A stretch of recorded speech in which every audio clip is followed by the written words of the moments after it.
Hello and welcome to YCZ classes. बच्चों, आज के लेक्चर में हम पढ़ेंगे entropy changes during phase transformation. तो आप अपनी कॉपी पे फटाफट से टॉपिक लिख लीजिए कि एंट्रोपी चेंजेस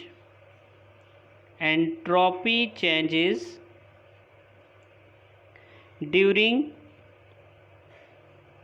फेज ट्रांसफॉर्मेशन।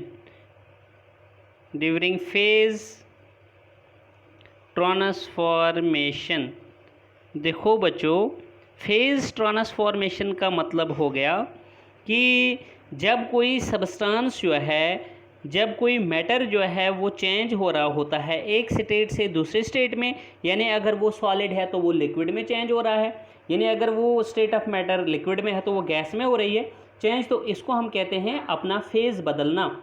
तो हमने वहाँ पे एंट्रोपी चेंज को देखना है, एंट्रोपी चेंज निकालना है। Entropy change during phase transformation हमने यहाँ पे बताना है। यहाँ डिराइव कुछ रिलेशंस करेंगे, डेफिनेशंस देंगे, ठीक है। तो टॉपिक रहेगा entropy changes during phase transformation. जैसे देखिए यहाँ पे इसका एक डेफिनेशन है, the change of matter from one state to another state is called phase transition और फेज ट्रांसफॉर्मेशन। एक स्टेट से दूसरी स्टेट में मैटर का चेंज हो जाना क्या कहलाता है? फेज ट्रांजिशन या फेज ट्रांसफॉर्मेशन कहलाता है। वहाँ पे आपने एंट्रोपी चेंज देखना है। तो बेटा इस टॉपिक में फिर हम सबसे पहली जो एंट्रोपी हमारे पास यहाँ पर आएगी वो हम देखेंगे यहाँ पे first one, that is entropy of fusion. क्या लिखेंगे? Entropy of fusion. बच्चों कंसंट्रेशन से देखिए लेक्चर को, देखो डेफिनेटली आपको पूरा लेक्चर समझ में आ जाएगा, लेकिन इसके लिए आपने अपनी कॉपी और अपना पेन जो है साथ में रखना है और साथ साथ में चलना है जैसे मैं आपको बता रहा हूँ, ठीक है। तो एंट्रोपी ऑफ फ्यूजन क्या होता है, इसका डेफिनेशन क्या आएगा? अगर देखो बच्चों, अगर आपको एंट्रोपी पता है, मैंने पढ़ाया आपको entropy the measure of randomness समझाया मैंने, जिसमें जितना ज़्यादा फ्रीडम ऑफ मूवमेंट उतनी ज़्यादा एंट्रोपी। मेजर ऑफ रैंडमनेस सारे डिसऑर्डर ऑफ अ सब्सटेंस, बार बार बता रहा हूँ मैं आपको। अगर एंट्रोपी समझ में आ गया, एंट्रोपी ऑफ फ्यूजन समझ में आ जाएगा। तो यहाँ पे आप इसका डेफिनेशन लिखेंगे बेटा, it is defined as the, ठीक है, एंट्रोपी चेंज। इट इज़, इसका डेफिनेशन क्या आएगा? It is defined as the entropy change, okay, when one mole of a solid substance, जब क्या होगा? When one mole of a solid substance, जब एक मोल सॉलिड सबस्टेंस बेटा क्या होगा? चेंज होगा। When one mole of a solid substance changes into liquid form, जब एक mole of substance solid substance change होगा लिक्विड फॉर्म में, लिक्विड स्टेट में, एट, ठीक है, एट द मेल्टिंग पॉइंट या एट इट्स मेल्टिंग पॉइंट, जो उस सॉलिड सबस्टेंस का मेल्टिंग पॉइंट होगा। मतलब जैसे ही सॉलिड सबस्टेंस का मेल्टिंग पॉइंट आ जाएगा और वो अपने आप को क्या करेगा, ठीक है, सॉलिड से लिक्विड फॉर्म में बदलेगा। और लेकिन हम बता रहे हैं साथ में कि when one mole of a solid substance changes into liquid form at its melting point is called, उसको आप बताओगे बेटा, is called entropy of fusion, is called entropy of fusion. या जब आपने इट इज़ डिफाइंड एज लिख दिया तो तब आपको यहाँ एंड पे इज नॉन एज या इज कॉल्ड एज लिखने की ज़रूरत नहीं है, okay. When one mole of a solid substance changes into liquid form at its melting point, उसे हम एंट्रोपी ऑफ फ्यूजन बोलेंगे। तो नेक्स्ट पॉइंट लिखेंगे, इट इज़ डिनोटेड। इसको हम किस सिंबल से डिनोट करते हैं? It is denoted by the symbol, आपको याद आना चाहिए कि हम एंट्रोपी को किस सिंबल से डिनोट करते हैं बेटा? एस से। चेंज इन एंट्रोपी को कैसे करेंगे? Delta S. लेकिन ये change in entropy of fusion है तो हम इसको डिनोट करेंगे डेल्टा एस, और यहाँ बॉटम पे एफ यू एस फ्यूज़ लिखेंगे। डेल्टा एस फ्यूज़ से हम इसको डिनोट करेंगे एंट्रोपी ऑफ फ्यूजन को, ठीक है। एंड मैथमेटिकली बेटा हम क्या लिखेंगे यहाँ पे? मैथमेटिकली यहाँ लिखोगे आप change in entropy of fusion, that means delta S fuse is equal to entropy of, ठीक है, लिक्विड। देखो सॉलिड सबस्टांस लिक्विड हो जाएगा, तो सॉलिड इनिशियल था और लिक्विड जो है वो फाइनल हो गया, फाइनल स्टेट हो गया, तो हम फाइनल माइनस इनिशियल स्टेट ही तो लिखते हैं ना चेंज में, स्टेट फंक्शन में। तो हम लिखेंगे यहाँ पे S, that means entropy of liquid, entropy of liquid minus entropy of solid, ठीक है। इस तरह से भी आप इसको लिखेंगे एंट्रोपी ऑफ फ्यूजन को, S solid minus S liquid है, सॉरी एस सॉलिड नहीं बेटा, S liquid minus S solid, या फिर इसी को हम लिखेंगे it is equal to delta H fuse, that means enthalpy, change in enthalpy of fusion divided by temperature, that means T fuse, ठीक है। इस तरह से भी आप लिख सकते हो, यानी एक तो आप इसको delta S fuse equals to S liquid minus S solid लिख सकते हो, या फिर आप इसको लिखते हो delta S is equal to delta H, that means change in enthalpy of fuse, that means fusion के दौरान में, डिवाइडेड बाय टेम्परेचर जो फ्यूजिंग के दौरान में आएगा, ठीक है, फ्यूजन के दौरान में आएगा, ठीक है। तो ये रिलेशन भी आप यहाँ पे दे सकते हो इसके लिए, ठीक है बच्चों। तो वेयर ये अगर आपके लिए यहाँ पे ये न्यू टर्म है तो आप जानिए यहाँ पे, where delta H fuse is equal to change in enthalpy of fusion, it is change in enthalpy, change in enthalpy of fusion, change in enthalpy of fusion, and T fuse is the melting or fusing point, या melt, fuse means melt, ठीक है। तो melting point, if T fuse is the melting point of, you can say solid, okay बेटा। तो ये entropy of fusion थी। अब हम पढ़ेंगे second one, entropy of vaporization. क्या पढ़ेंगे? Entropy of vaporization. देखो बेटा, अगर आपको पता है एंट्रोपी क्या है और आपको ये भी मालूम है कि जिस प्रोसेस में इसको हमने, जिस फेज़ ट्रांसफॉर्मेशन में हमने इसको एक्सप्लेन करना है, वो प्रोसेस भी आपको पता हो, तो आप यहाँ पे आराम से लिख सकते हो, बता सकते हो, समझ सकते हो। यानी अगर आपको एंट्रोपी भी पता है, वेपराइजेशन भी पता है, तो आप एंट्रोपी ऑफ वेपराइजेशन आराम से बता सकते हो। तो इसका डेफिनेशन आप क्या बताओगे? It is defined as the, ठीक है, एंट्रोपी ऑफ वेपराइजेशन में it is defined as the entropy change when 1 mole, फिर से आप बताओगे व्हेन 1 मोल ऑफ आ, लेकिन देखो इवापोरेशन का प्रोसेस होता है बेटा लिक्विड से गैस में बदलना, लिक्विड से वेपर में हो जाना, ट्रांसफॉर्म हो जाना, ठीक है।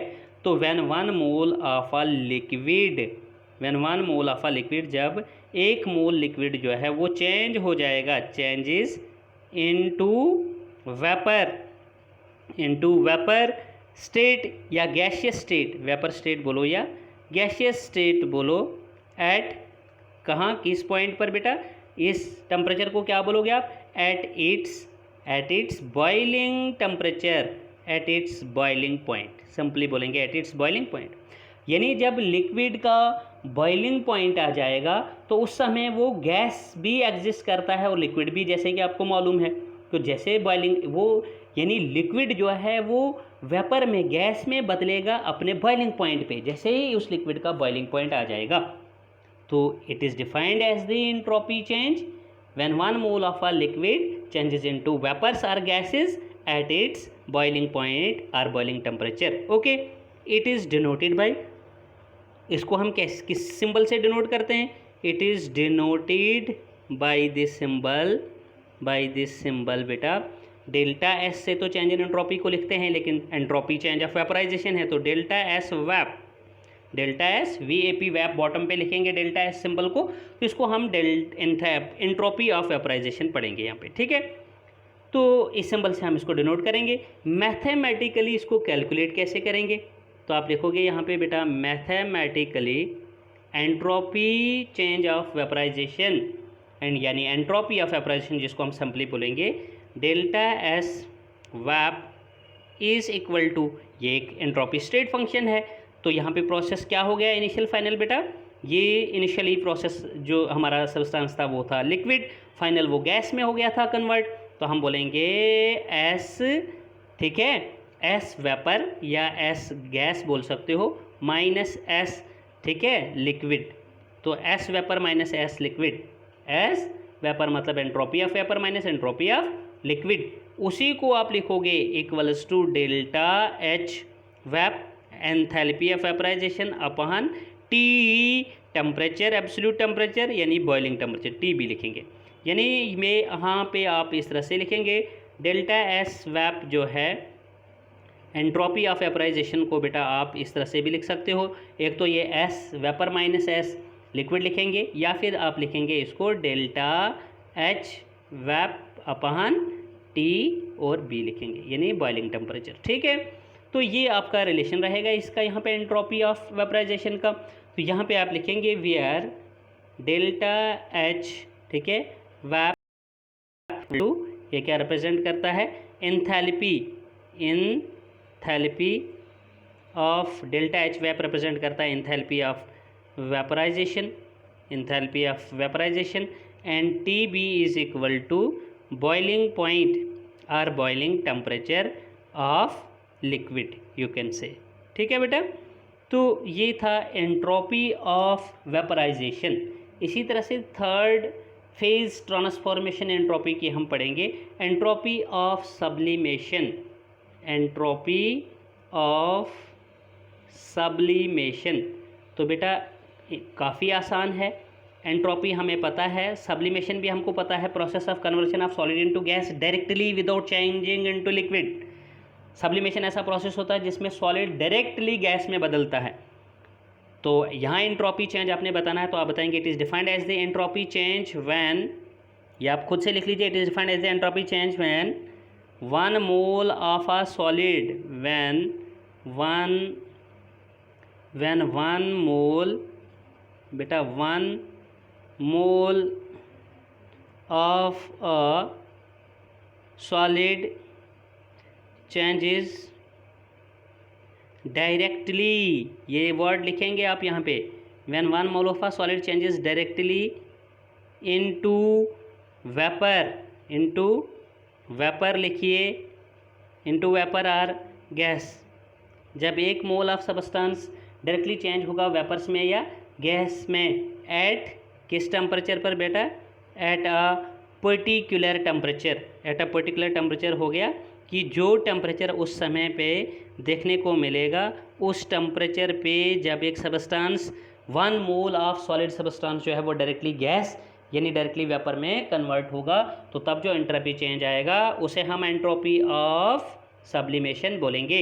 It is denoted by, entropy of sublimation को हम डिनोट करते हैं मैथमेटिकल सिंबल से, it is denoted by this sign या बाय दिस सिंबल, ठीक है, बाय दिस सिंबल, साइन नहीं सिंबल बोलिए, by this symbol delta S, और यहाँ बॉटम पे आप इसको लिखिए सब, ठीक है, बॉटम पे सब लिखेंगे डेल्टा एस को, तो ये पढ़ा जाएगा एंट्रोपी ऑफ सब्लिमेशन या change in entropy of sublimation, जिसको हम सिंपली बोलते हैं एंट्रोपी ऑफ सब्लिमेशन। क्लियर है बच्चों? इसका मैथमेटिकल फॉर्म क्या बनेगा, नाउ यहाँ पे भी आप बताएंगे, नाउ मैथमेटिकली, नाउ मैथमेटिकली यहाँ लिखेंगे बेटा entropy of sublimation, that means delta S sub is equal to entropy of vapour minus entropy of solid, entropy of vapour minus entropy of solid, जिसको आप लिखोगे equals to delta H, that means change in enthalpy of sublimation, delta H sub by temperature T, delta H sublimation divided by temperature. यहाँ पे हम boiling melting नहीं लिखेंगे क्योंकि यहाँ एक पर्टिकुलर टेम्परेचर है, ठीक है, तो हम नॉर्मली इसको टी लिखेंगे बेटा। यानी आप इसको इस तरह से भी लिख सकते हो, sub is equal to delta H sub is equal to entropy of sublimation is equal to delta H sublimation divided by temperature T, ये भी आप याद रखेंगे, ठीक है बच्चों। तो यहाँ पे हमने अगर बताना होगा तो where delta H sub is equal to enthalpy of sublimation, enthalpy of sublimation and enthalpy of sublimation and T is equal to temperature, particular temperature in kelvin के। ठीक है, तो यहाँ से बच्चों हम अब जो नेक्स्ट पार्ट पढ़ेंगे, कुछ न्यूमेरिकल्स एक दो इस पे डिस्कस करेंगे। तो बेटा स्टार पॉइंट लिखेंगे आप यहाँ पे याद रखने के लिए। The sign of delta S, क्या लिखेंगे? The sign of delta S is positive when a solid melt, जब एक सॉलिड क्या होता है? व्हेन अ सॉलिड मेल्ट्स, ठीक है, व्हेन अ सॉलिड मेल्ट्स, सब्लिमेट्स, जब एक सॉलिड मेल्ट होता है, सबलाइम होता है, ठीक है, डिकम्पोज होता है, डिकम्पोजेज टू गिव वन और मोर गैसेस और लिक्विड्स। तो बेटा यहाँ पे हम तब क्या मानते हैं? डेल्टा एस को पॉजिटिव मानते हैं, पॉजिटिव साइन से रिप्रेजेंट करते हैं यानी। ठीक है, चलिए इसके बाद कुछ न्यूमेरिकल्स लेते हैं बेटा इस पे, फेज ट्रांसफॉर्मेशन पे एंट्रोपी की। तो NP1 न्यूमेरिकल प्रॉब्लम 1 हम यहाँ पे डिस्कस करते हैं आपके साथ। कैलकुलेट द, क्वेश्चन है बेटा कैलकुलेट द, आप कॉपी पे लिखिए, calculate the entropy of vaporization, entropy of vaporization calculate करनी है किसकी? वाटर की, of water. If enthalpy change for the vaporization is, if the enthalpy change for the vaporization is 40.8 kilo joule per mole. देखो बेटा यहाँ पे इसका solution जब हम करेंगे तो हमें सबसे पहले लिखना है गिवन क्या है हमारे पास। हम लिखेंगे गिवन है delta H vap, that means enthalpy of vaporization आपके पास गिवन है, दैट इज़ इक्वल टू 40.8। ये हमारा गिवन डाटा में से दिया हुआ है enthalpy of vaporization 40.8 kilo joule per mole. Okay, अब देखिए जब ये एंट्रोपी ऑफ वेपराइजेशन है, तो मैंने अभी आपको एंट्रोपी ऑफ वेपराइजेशन पढ़ाया, 1 mole of a substance, when 1 mole of a liquid substance changes into vapour or gaseous form, तो उसको हम एंट्रोपी ऑफ वेपराइजेशन बोलते हैं। तो इसका मतलब वहाँ पे हमने ये भी बताया था कि उस टेम्परेचर पे हमने बात की थी boiling, at its boiling temperature. तो इसका मतलब ये बॉइलिंग पॉइंट अगर हमें दिया हुआ नहीं है तो ये एंट्रोपी ऑफ वेपराइजेशन उसके उस लिक्विड के बॉइलिंग पॉइंट पे होगी। तो हम लिखेंगे, और चूँकि ये लिक्विड हमारा यहाँ दिया हुआ है वाटर, तो हम लिखेंगे बॉइलिंग पॉइंट ऑफ वाटर यहाँ पर TB of water, boiling point of water you know is equal to बेटा 100 डिग्री सेल्सियस। ठीक है, 100 डिग्री सेल्सियस, और जिसको केल्विन में बनाना होगा तो प्लस हम करेंगे 273, तो ये हो जाएगा कितना बेटा? Which is equal to 373 kelvin. ठीक है, तो 373 केल्विन होगा boiling point of this water liquid, you can see here in this question. उसके बाद अब आपको मालूम है कि हमें पूछा जा रहा है क्वेश्चन में calculate the entropy of vaporization of water निकालनी, तो हम करेंगे वी नाउ दैट, मैंने अभी आपको पढ़ाया फेज ट्रांसफॉर्मेशन में एंट्रोपी चेंज।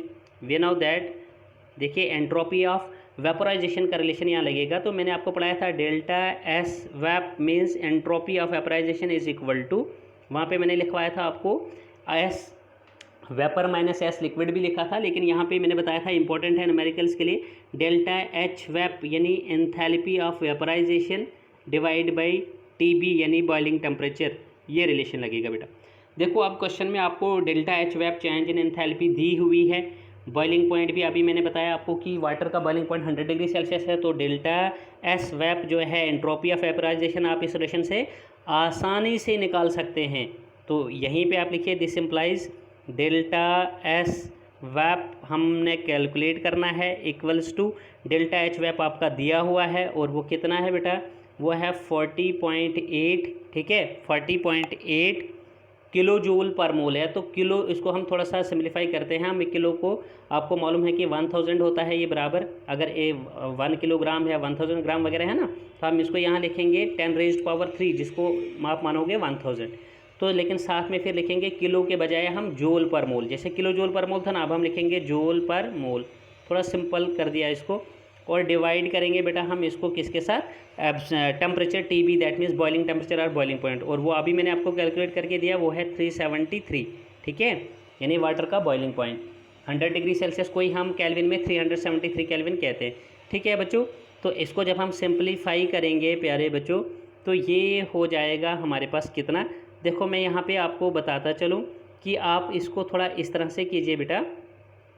देखो बच्चों यहाँ पे है आपका इक्वल्स टू 40.8, तो 40.8 को आप इसी तरह से रखेंगे, मल्टीप्लाई करेंगे आप 10⁻³ है, तो इसको आप लिखेंगे 1000। कितना लिखेंगे बेटा, 1000 लिखेंगे। तो अब आप मल्टीप्लाई कीजिए, चाहे आप कैलकुलेटर से कीजिए, चाहे आप यहाँ पे खुद से कीजिए। 40.8 खुद से करेंगे थोड़ा सा ये टाइम कंज्यूमिंग है, ठीक है। यहाँ पे आप इसको कर लीजिए बेटा कैलकुलेटर से। 40.8 को आप मल्टीप्लाई जब करेंगे 1000 के साथ, या आपका ये आसान है बेटा, आपने क्या करना है यहाँ पे 40.8 को मिला के लिखना है, ये 408 बन जाएगा।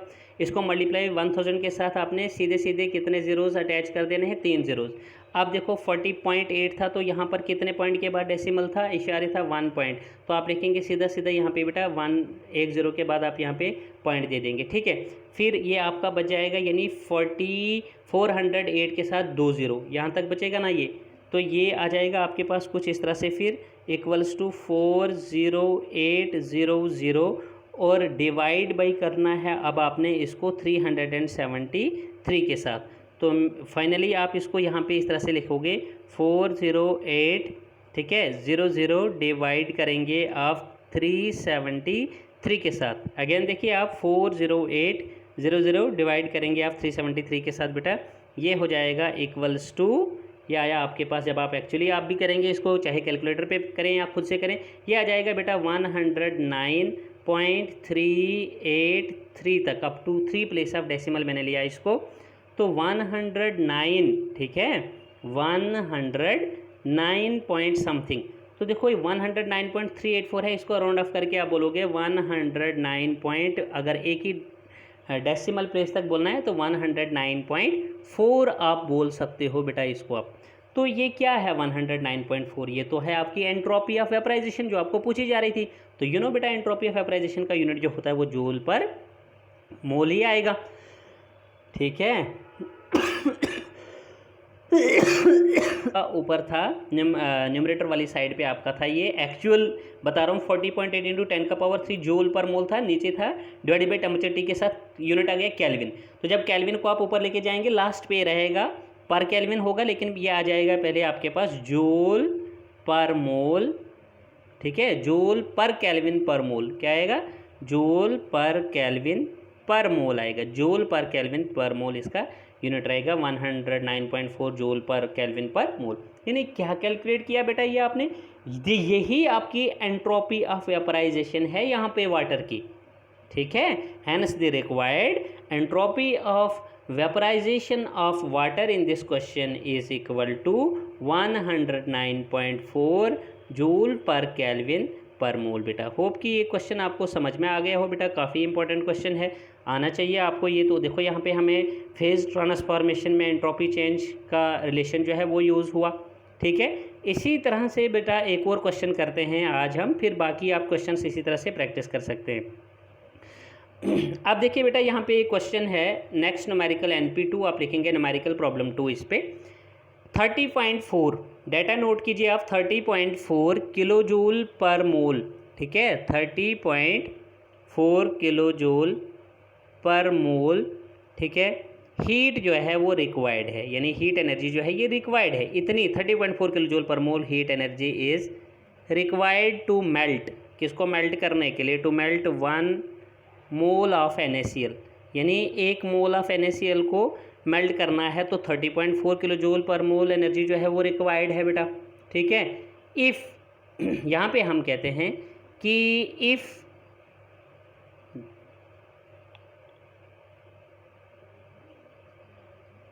तो यहाँ पे आपने लिखना है कि 30.4 kilo joule per mole of heat is required to melt 1 mole of NaCl, okay, full stop. The entropy change during the melting, entropy change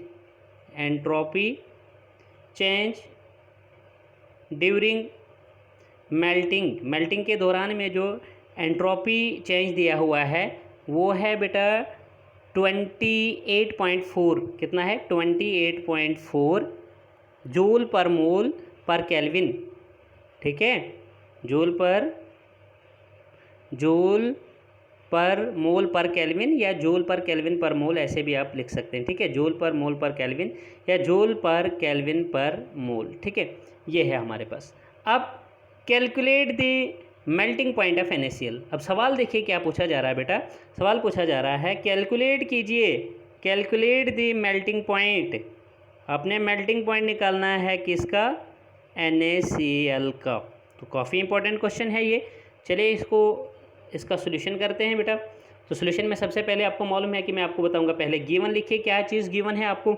तो इसमें हमको गिवन है, ठीक है, 30.4 kilo joule per mole of heat is required to melt 1 mole of NaCl। यानी हमें यहाँ पे गिवन क्यू है बेटा, ठीक है, क्यू इज इक्वल टू आपके पास है 30.4 किलो जूल पर मोल, क्लियर है। तो यहाँ पे आपका जो ये रिलेशन यूज़ होगा वो होगा, ये होगा बेटा क्यों नहीं, या आप यहाँ लिखेंगे given enthalpy of fusion delta H fuse, ठीक है, क्योंकि मेल्टिंग पॉइंट निकालना है आपने, तो इसका मतलब कोई सॉलिड सब्सटेंस जो है वो लिक्विड में आया है। तो गिवन डेल्टा H फ्यूज़ जो आपके पास में है, अभी जो मैंने आपको एंट्रोपी ऑफ फ्यूजन में ये पढ़ाया था, तो गिवन, ठीक है, किसमें entropy of fusion equals to, वो है आपके पास बेटा एंट्रोपी ऑफ फ्यूजन नहीं, enthalpy of fusion. Entropy of fusion में ये आता है रिलेशन में आगे, जैसे हम लिखते हैं entropy of fusion delta H fuse is equal to delta H by T fuse, ठीक है, यानी मेल्टिंग टेम्परेचर। तो ये आएगा delta H fuse given equals to कितना है 30.4, ठीक है बच्चों, किलो पर मोल, किलो जूल पर मोल, किलो जूल पर मोल, क्लियर है। उसके बाद आप लिखेंगे आल्सो हमारे पास क्या है, delta S fuse, delta S means entropy of fusion, ये भी दी हुई है, हैं, during the entropy change during the melting is given है ना क्वेश्चन में, डेल्टा एस फ्यूज वो है आपकी दी हुई बेटा 28.4 जूल पर मोल पर केल्विन या जूल पर केल्विन पर मोल, ये भी दिया हुआ है, ठीक है। अब हम जानते हैं relation, now we know that, हम लिखेंगे अब हम रिलेशन जानते हैं यहाँ पे कौन यूज़ होना है, क्योंकि हमने मेल्टिंग पॉइंट निकालना है। We know that entropy of fusion, that means delta S fuse is equal to delta H enthalpy of fusion divide by temperature of fusion, यानी मेल्टिंग टेम्परेचर टी फ्यूज़, ये relation लगाएंगे बेटा हम यहाँ पे। अब देखिए ये भी दिया हुआ है एंट्रोपी ऑफ फ्यूजन, आपको एंथैल्पी ऑफ फ्यूजन भी दिया है, तो टेम्परेचर निकालना है, कौन सी बड़ी बात है कर सकते हो। दिस इम्प्लाइज 28.4 आपका एंट्रोपी ऑफ फ्यूजन है, जिसका यूनिट जो आप लिखेंगे जूल पर मोल पर केल्विन या जूल पर केल्विन पर मोल, याद रखेंगे, इक्वल्स टू, मैं यहाँ पे लिखता हूँ जूल पर केल्विन पर मोल, ठीक है, इक्वल्स टू बेटा वहाँ पे था आपका डेल्टा एच आपका 30.4 आया है और kilo joule per mole divide by T fuse means melting temperature, जो कि है हमने निकालना है, ठीक है। तो हम लिखेंगे यहाँ पे दिस इम्प्लाइज, देखो बेटा टी फ्यूज़ मेल्टिंग टेम्परेचर जो हमने यहाँ से निकालना है इक्वल्स टू आएगा, हम इसको रीअरेंज करेंगे तो रीअरेंज में ये आएगा 30.4 डिवाइड बाई, ठीक है, या तो आप क्रॉस मल्टीप्लाई कीजिए फिर कीजिए, लंबा प्रोसेस है, बड़े बच्चे हो आप कीजिए, T fuse means melting temperature is equal to 30.4 divide by 28.4 आएगा लास्टली ये, ठीक है। अब अपने अपने यूनिट से याद रख लीजिए, किलो जूल 30.4 के साथ क्या था बेटा, किलो जूल पर मोल, 28.4 के साथ क्या है, जूल पर केल्विन पर मोल, जूल पर केल्विन पर मोल, किलो जूल पर मोल, ठीक है, और जूल पर केल्विन पर मोल, ये इस तरह से। तो पहले हम सबसे पहले क्या करेंगे, यहाँ पे लिखेंगे हम कि टी फ्यूज़ इक्वल्स टू बेटा ये आ गया, अब हमारे पास यहाँ पे कितना आ गया 30.4 डिवाइड बाई 30.4 को आप लिख सकते हो 304, ठीक है, 304, समझ आ रहा है आपको बात। और यहाँ 304 भी छोड़िए, आप पहले लिखिए आप इसको बेटा जो delta S T fuse equals to delta एड, रिलेशन देखिए मैं यहाँ पे बताता हूँ। टी फ्यूज़ इक्वल्स टू आया है आपके पास delta H fuse by delta S fuse. Fuse मतलब फ्यूजन प्रोसेस है ये, मेल्टिंग, ठीक है, मेल्टिंग फ्यूजन बोलो एक ही बात है। तो विच इज़ इक्वल टू बेटा ये निकालना है, टी फ्यूज़ आपको मेल्टिंग पॉइंट तो निकालना है, equal to delta H fuse था ना आपके पास 30.4, और अब इसका यूनिट था किलो जूल पर मोल। तो हम किलो जूल पर मोल, किलो को हम फिर से क्या करेंगे 10⁻³ करेंगे, और किलो जूल पर मोल के बजाय अब हम लिखेंगे जूल पर मोल। क्या लिखेंगे? जूल पर मोल इसका यूनिट लिखेंगे। अपहन में लिखोगे आप, था बेटा आपका delta S fusion entropy of fusion वो दिया हुआ था 28.4, वो भी दिया था आपका, वो आपका नॉर्मली था नहीं, वो था आपका जूल पर केल्विन पर मोल, जूल पर केल्विन पर मोल, इस तरह से बच्चों, ठीक है। अब देखो यहाँ पे हम इसको जब सिंप्लीफाई करेंगे आगे तो ये क्या हो जाएगा आपका, ठीक है, जूल पर मोल और जूल पर मोल, ये यूनिट में पहले कैंसिल करता हूँ, जूल पर मोल न्यूमरेटर में, जूल पर मोल आपका डिनोमिनेटर में कैंसिल हो गया, पर केल्विन रह गया आपका, वो भी डिनोमिनेटर में, उसको हम फाइनली जब न्यूमरेटर वाली साइड लेके आएंगे तो केल्विन हो जाएगा, तो वही केल्विन में तो आपका टेम्परेचर कैलकुलेट होना है ना लास्ट पे। तो अब हम वैल्यू निकालेंगे, देखो इसको सिंप्लीफाई करेंगे, 30.4 है, इसको 304 लेके जाइए, डिवाइडेड बाई 10 करना, लेकिन 304 इस तरह से बेटा इसको लिखेंगे आप 304 डिवाइडेड बाई पॉइंट का 1, उसके बाद एक ही डिजिट 4 है तो 10 मल्टीप्लाई बाई 10⁻³ का मतलब हो गया ये 1000 है, ठीक है, और डिवाइड बाई करेंगे आप यहाँ पर बेटा 28.4 को भी इसी तरह से लिखिए 284 डिवाइड बाई 10, क्लियर है। ये 10 आप यहीं पे ख़त्म कर लीजिए, ठीक है। अब आपके पास सीधा सीधा बच गया 304/200, 304 multiply by 1000 divided by 284, 304 T fuse equals to 304 multiply by 1000 divided by 284 बच गया, विच इज़ इक्वल टू, देखो ये आसान मल्टीप्लाई है बेटा, 304 के साथ 3 ज़ीरोज़ लगा दीजिए, हो गया मल्टीप्लाई इसका, डिवाइडेड बाई 284 करना आपने, विच इज़ इक्वल टू आ जाएगा, विच इज़ इक्वल टू, कीजिए ज़रा मल्टीप्लाई बेटा, ये सॉरी मल्टीप्लाई नहीं, डिवाइड कीजिए इसको, यहाँ पे किसको डिवाइड करना है आपने, यहाँ पे 3, मैं यहाँ पे लेके जाता हूँ इसको 30, ठीक है, 304 और उसके साथ 000 डिवाइड करना है अपने इसको 284 के साथ, तो ये आ जाता है आपका 1070, कितना आ जाता है, ये टेम्परेचर निकालना था आपने, टी फ्यूज़ यानी मेल्टिंग पॉइंट निकालना है यहाँ पे, इक्वल्स टू 1070.4 आता है बेटा, 1070.4, और साथ में आप लिखिए 4225 वगैरह बड़ा आएगा लंबा, आप 1070.4 केल्विन लिख दीजिए, ठीक है। तो आ गया आपका आंसर बेटा, हैंस दी, आप यहाँ लिख सकते हैं hence the required melting point यानी टी फ्यूज़ ऑफ, ठीक है, जो यहाँ पे आपका क्वेश्चन में पूछा जा रहा था कि एक सॉलिड का जो बेटा मेल्टिंग पॉइंट है इस क्वेश्चन में is equal to 1070.4 kelvin answer, okay. तो बेटा आज हम इतने 2 क्वेश्चंस मैंने आपको करवाए, इसी तरह से आप डिफरेंट क्वेश्चंस की प्रैक्टिस अपने आप भी ले सकते हैं, ठीक है। हाँ, कहीं पे भी आपको दिक्कत होगी लेकिन रिलेशंस आपके यही यूज़ होंगे, जो entropy change during phase transformations में आपने ये relations, entropy of vaporization, entropy of fusion में आपने delta S fuse equal to delta H fuse by T melting T fuse पढ़ा। इसी तरह से एंट्रोपी ऑफ वेपराइजेशन में आपने पढ़ा कि entropy of vaporization is equal to delta H vaporization upon T, ठीक है, वहाँ पर आपने बी पढ़ा, ठीक है। उसके बाद आपने यहाँ पे बेटा इसी तरह से जो है एंट्रोपी ऑफ सब्लिमेशन पढ़ा। एंट्रोपी ऑफ सब्लिमेशन में आपका रिलेशन आया delta S sub is equal to delta H sub by T, ठीक है। तो ये रिलेशंस आप याद रखिए, क्वेश्चंस आपके डेफिनेटली निकल जाएंगे। तो बेटा आज के लेक्चर में हम इतना ही पढ़ेंगे। होप कि पूरा लेक्चर आपको समझ में आ गया हो, और इसी तरह से आज के लेक्चर को हम यहीं पे ख़त्म करेंगे। Good bye, take care, stay fit and stay safe.